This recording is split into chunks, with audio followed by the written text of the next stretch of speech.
It was meant to be quiet, a soft little comeback, maybe a podcast drop, maybe a friendly media piece. But South Park had other plans. Meghan Markle's Hollywood return got flipped upside down before it even began, and insiders say she's panicking. Big time. The moment news leaked that South Park was doing another episode mocking Meghan, things inside her Montecito home got tense. Not annoyed, not irritated, tense. Because this time, it wasn't just a random joke, it was direct, focused, and brutal.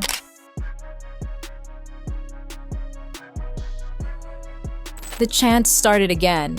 We want privacy! We want privacy! But they weren't coming from protesters. They were coming from animated versions of Meghan and Harry, now the center of a full episode that takes aim at their entire image. From the way she presents herself online to her famous pregnancy video, nothing was off limits. And that's what changed everything. Okay, then you must be in the national system. Oh yeah, is this you? Sorority girl, actress, influencer, victim. Yeah, that's totally me. We want privacy. We want privacy. Okay, I see. And then you added your husband to your friends and family account. You must be the royal prince, millionaire, world traveler, victim. That's right. As soon as Meghan caught wind of it, thanks to a quiet heads up from someone at Paramount, the crisis meetings began. Staff were called in early, legal teams were looped in, and behind closed doors, Meghan was pacing, fuming, asking if anything could be done to stop it. Her biggest worry? That South Park was about to mock the one thing she thought was untouchable, her journey into motherhood.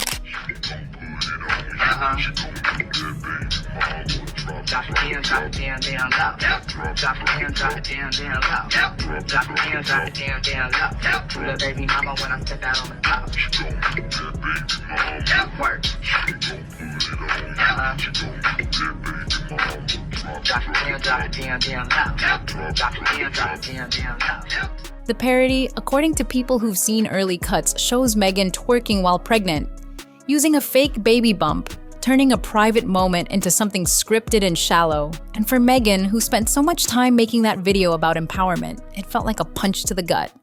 It wasn't just a sketch. It was personal. NBC has announced plans for a spin-off to the hit series Suits, which will be set in Los Angeles.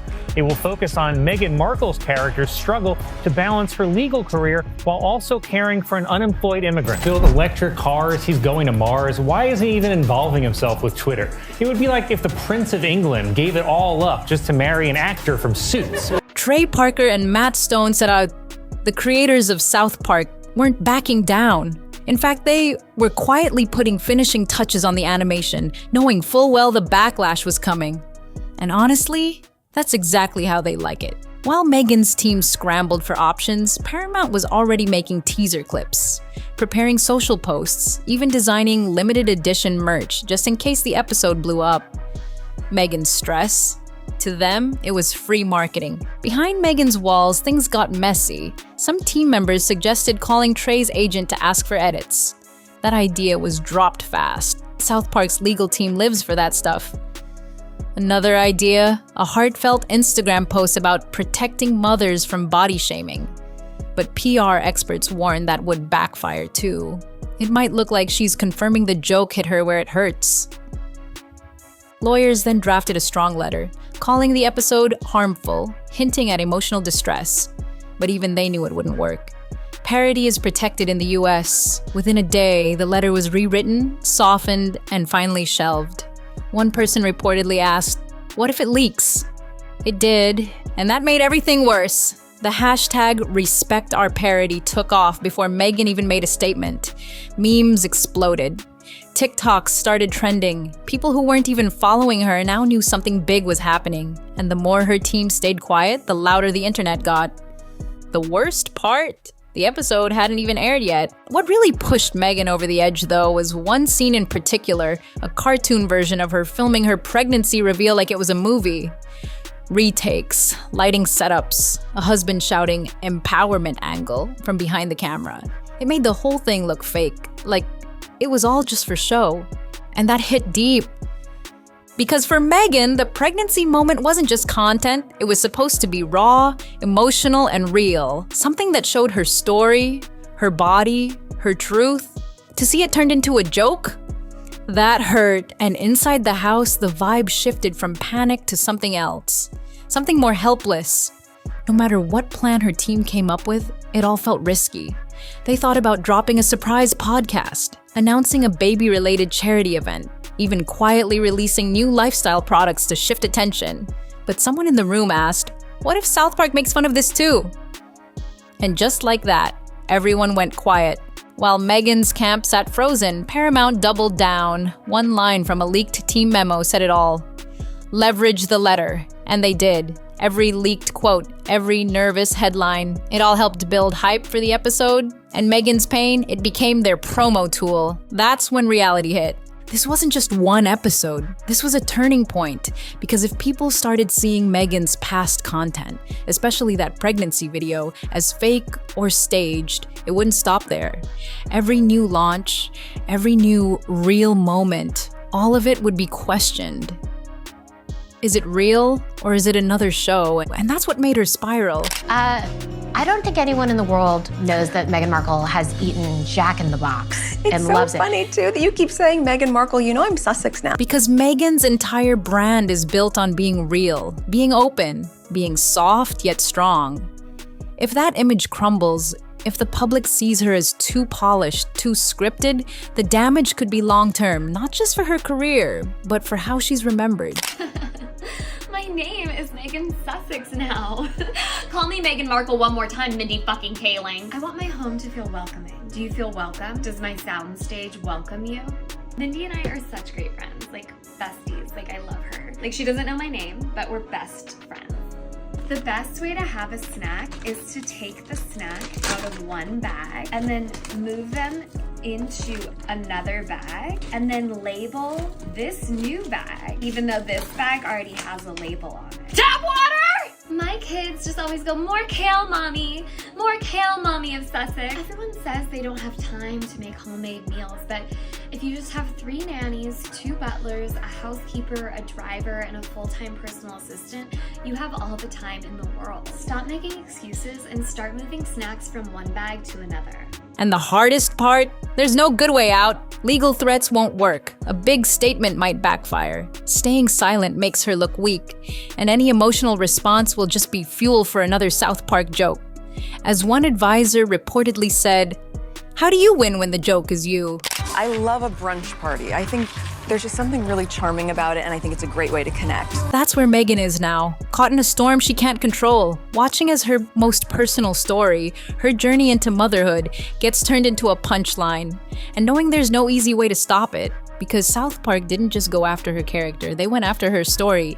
And in Hollywood, that's everything. Is this a wrinkle I see in my blouse? Who the f ironed this? I told you to iron this shirt 10 times. It looks like you only ironed it 9. By now, Meghan's team had stopped trying to find a perfect response. Every new idea just led to the same dead end. If she fights back, they'll mock it. If she stays silent, it looks like guilt. And if she tries to pivot with a feel-good moment, South Park might roast that too. It was a tightrope walk with no safe landing. And it wasn't just Meghan feeling the heat. Prince Harry, usually the calmer half of the pair, was now feeling the cracks too. Insiders say he started making early morning calls to advisors back in London. Not about Meghan's brand, but about how this episode might hit the monarchy, especially now that he's been slowly inching back toward his royal roots. For Harry, the worst part wasn't the parody itself. It was the idea of his cartoon self bumbling around with a fake clipboard, coaching a pregnancy twerk like some lost stage dad. He knew what that would look like, how it would be cut up into TikToks, stitched with clips from Oprah, turned into a meme faster than his PR team could blink. For someone trying to rebuild his image around purpose, it was a gut punch. And back in the UK, the royal family was watching too. Reports say one senior courtier even sent Harry a message warning him that this could blow up just as plans were being made for his winter appearance at a memorial event. The timing couldn't be worse. Meghan's cartoon drama was now colliding with Harry's fragile peace talks, and it wasn't clear what mattered more. That tension leaked into their home too. According to one staffer, Harry suggested they issue a calm statement, one that defends women without looking like a meltdown. Meghan's team shut it down. They feared it would come off as weak, Or worse, like they were taking the parody too seriously. So now, even inside their own house, the strategy wasn't clear. And that silence, it wasn't helping. Online, things were only getting louder. South Park's writers, reportedly monitoring social media in real time, had already picked up on Meghan's leaked legal note. And instead of pulling back, they leaned in. One insider said they were brainstorming ways to include the phrase maternal well-being as a gag in the final cut. The very thing her lawyers flagged as sensitive, they were turning it into a punchline. Meghan's crisis team floated one last push, contacting UK media allies and framing the sketch as potential hate speech. They argued that mocking a pregnant woman's body wasn't just tasteless, it was gendered harassment. But even sympathetic editors weren't biting. No one wanted to be the first to turn this into a censorship debate, not with South Park involved. The clock kept ticking. The more time passed, the more people joined the conversation. Even influencers who used to support Meghan's wellness brand began to switch sides, not out of hate, but because the parody was just too big to ignore. One former partner posted a reaction reel titled, "I love Meg, but this is hilarious." It hit 1 million views in a day. Another lifestyle blogger, who once turned down a product collab, uploaded a side-by-side of Meghan's real pregnancy video and South Park's storyboard leak with the caption, "Spot the difference." The engagement was huge, and Meghan's team noticed the very audience she once courted was now quietly laughing. And it wasn't just followers or influencers, it was the numbers. Brand trackers showed her online engagement was rising, but not in a good way. The comments were changing, the tone had shifted. What used to be admiration was now jokes, suspicion, sarcasm. And if this shift stayed, it could hurt everything else: her brand, her podcast, even her speaking gigs. So Meghan's advisors started working on fallback plans. Quietly, they drafted 3 playbooks. The first was called Counter-Strike. It involved Meghan writing a heartfelt op-ed, something polished, something proud, framing the sketch as proof that pregnant women's bodies were still fair game for mockery. The piece would include stats, personal reflections, and a call to dignity. Maybe even pair it with a charity donation. But the risk? It might look like she was capitalizing on outrage. That's the exact trap South Park built. The second was strategic silence. No statement, no reaction, just a flood of positive stories. Maybe a podcast about motherhood truths, maybe a literacy event with kids, maybe a soft restock of herbal teas. The idea was to move on fast, let the sketch trend for a day, then fade. But the concern? Would people think she backed down? And the third? The wild card? Lean into the joke. Some suggested she post a cheeky TikTok, maybe even do a self-aware cameo on a rival comedy show. Laugh with the world before the world finishes laughing at her. It would be risky. It would be very un-Meghan, but it could also work, if done right. Welcome to my garden. Well, it's not my garden, it's a set actually, but welcome to my set. Tropicana. Is that your dog's name? Every morning, I take the freshest oranges from my backyard grove to make orange juice for H and the children. And then I collect the honey from my homemade beehive at home. No, H. I said honey, not Harry. I only call you H or honey. And then I use the stuff to create candles for my guests. And H, oh, I forgot something. Don't you just love throwing a sweater over your shoulders? It's just darling. And I prepared this yesterday, as you all know. I'm all about the jam. So let's try it. So sweet. And a little rosemary from the garden. Always fresh, never dry. Did you buy that from a supermarket? Still, all 3 plans needed a budget, and there wasn't much left. As ever, her wellness brand had already burned through a lot of its PR money. And Meghan's team knew they couldn't afford a splashy campaign and a full-scale recovery at the same time. Internally, a new investor deck was being passed around, quietly pitching a resilience play to funders. But even that was shaky, because one investor reportedly asked the one question no one wanted to answer. If she's rattled by a cartoon, how will she survive real backlash? But while Meghan's team debated, TikTok was already doing what TikTok does best, turning chaos into content. Reaction videos flooded in. Creators choreographed their own pregnancy twerk parodies. Media students broke down parody ethics between smoothie hauls. Even serious journalists joined the party. One professor called the episode a culture war in miniature. And Meghan? Still silent. Then came the real kicker, leaked storyboard images. Grainy, yes, but powerful. One showed a red-haired cartoon prince fumbling with camera gear while barking, "We need more empowerment angles!" Another showed Meghan in a hospital gown, tiara balanced on her IV stand, while Kyle clapped a slate reading, "Take 97." Within hours, Reddit exploded. Fan posters popped up. The parody was becoming fan art. Even Meghan's former allies weren't immune. A fashion blogger who once praised her for changing motherhood narratives couldn't resist posting a side-by-side meme. It got shared over 10,000 times. People weren't being cruel, they were just entertained. And in PR, that's often worse than hate. You can fight hate. You can't fight mockery. For kids, that's fun. So many good songs. And I've become that mom where I'm like sitting around with friends and I start singing like, Tyrannosaurus, that's the chorus, Tyrannosaurus. I was like, what am I singing? Oh my gosh, I'm singing Storybook. I'm singing Storybooks. I am not singing Beyonce in that. By now, the hashtag battle was in full swing. On one side, number respect our parody. On the other, hashtag mockery is misogyny. But one thing was clear. South Park had hit something deep, something bigger than just Meghan. This was about fame, about authenticity, about whether vulnerability in the public eye can ever be real, or if it always ends up looking rehearsed. And then there was Harry. He tried to keep his head down, but insiders say he was struggling. The idea that clips of him coaching a twerk, even cartoon clips, would be stitched with real-life interviews, military speeches, and Invictus footage. It made him feel like a joke. Privately, he floated the idea of issuing a calm joint statement. Something that defended women, but also free speech. But Meghan's core team said no, it sounded like surrender. Now, even inside their camp, things were tense. One aide reportedly said, "This isn't just a South Park episode. This is a brand moment." Another warned, "If we blink, the parody becomes permanent." And with only days before the air date, everyone knew one wrong move could cement Meghan's image, not as a mother or a creator or a royal, but as a punchline.